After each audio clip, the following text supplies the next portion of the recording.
Hey guys, Lugiamaster here, and today I'm doing a Gravekeeper's deck review. This deck is definitely incomplete, but this is what I've got so far, so here we go. To start things off, I run 3 Commandants. Now, I run 3 Commandants, well, because one of my friends told me to, but it's basically the terraforming of the deck, plus, well, if you've run out of Necro Valleys, well, you got another beater. You got a 2100 potential beater. What I mean is, like, if you use 2 of these to search out all of your to get all your Necro Valleys out, you already have 1 on the field, something like that. You got another one to normal summon, and you got 2100 beater. So there you go. I run 3 Spy. Spy is good for defense, plus it special summons a lot of Gravekeepers within the deck. So yeah, there you go. I'm currently running 2 recruiters. I'm not sure. I'm thinking about running 3 because it is a searcher. It adds Gravekeepers to your hand with 1500 or less defense, so you can't really add Spy. But yeah, it can be a good defense as well. So yeah, 2 of these for now. I run 1 Gravekeeper's Nobleman. I want to bump this up to 2, but I don't have another one. So this would allow me to special summon any Gravekeeper's monster from my deck. It's face down. And that's why I like this, because I could special summon Spy. Your opponent attacks into Spy. Your opponent attacks into Spy. Well, you can special summon Shaman or something like that. So, yeah. Now this card I'm finding interesting and I'm going to try out. I'm running Apprentice Piper. So what this card does is that when it's flip summoned, you can special summon 1 monster from your hand, and if it's destroyed by either battle or card effect, you can special summon another monster from your hand. So it's another way of bringing out Shaman. So let me just,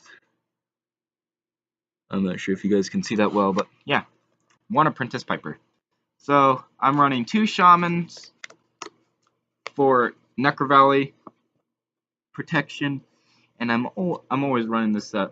I'm running this set too because I always end up drawing into 1 Shaman every single time I played it with 1. I was always drawing into it, so it can never get its effect off easily. So that's why I run it at 2 as a backup.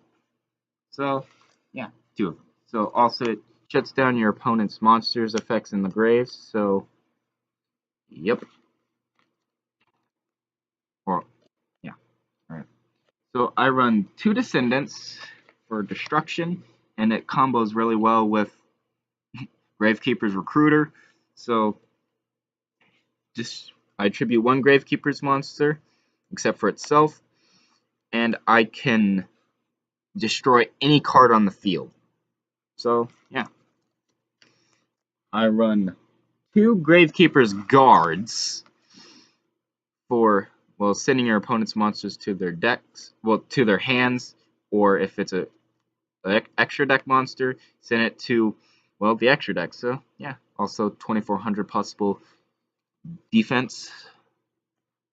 I'm running 1 Gravekeeper's Chief. This is so I can free up my graveyard and use cards like special summon from my graveyard or stuff like that. Plus 2400 attack, so when Necro Valley's on the field. Plus normal summon it, I get a free special summon from my grave with, yeah. I'm running 1 Assailant because 2 is bricky, and you only want to run this for monsters with low defense or low attack points. So, yeah. This one, you guys may not like this choice, but I'm running 1 Earthbound Immortal Rirakocha Raska. So, the reason why I'm choosing to put this in the deck is because, well, when you normal summon it, you can send any cards from your field to your deck and shuffle it, and then you can send any cards, well, any amount of cards up to the number of cards that you shuffled into your deck. So they'd have to discard that. Plus, with Necro Valley on the field, they wouldn't be able to get it back easily. So, yeah, that's why I run them. Now on to the spells and traps. Yeah. So I start off with 3 Necro Valleys because, you know, it's the must-have of the deck. Locks down your opponent's grave, boosts up my Gravekeepers, all around. Really good card. I love the new errata. So they honestly should give Gravekeepers new support, though. On top of that, I'm running 2 Gravekeepers Steel. So I can basically target any 2 Gravekeepers in my graveyard and add them to my hand. And it cannot be negated by Necro Valley. There you go.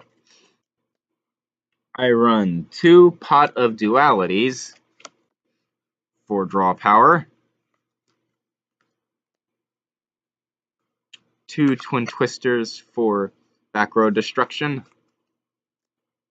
1 Monster Reborn. I'm gonna switch this out with another card, but just a special summon from my grave. Now this one is gonna be kind of interesting, and you guys may not like this choice of mine, but I'm running Gravekeeper Servant. So if whenever your opponent attacks, they have before they can attack or declare one, they have to send the top card of their deck to the graveyard. So yeah, combo that with Necro Valley. And the next card, they really got nothing they can do.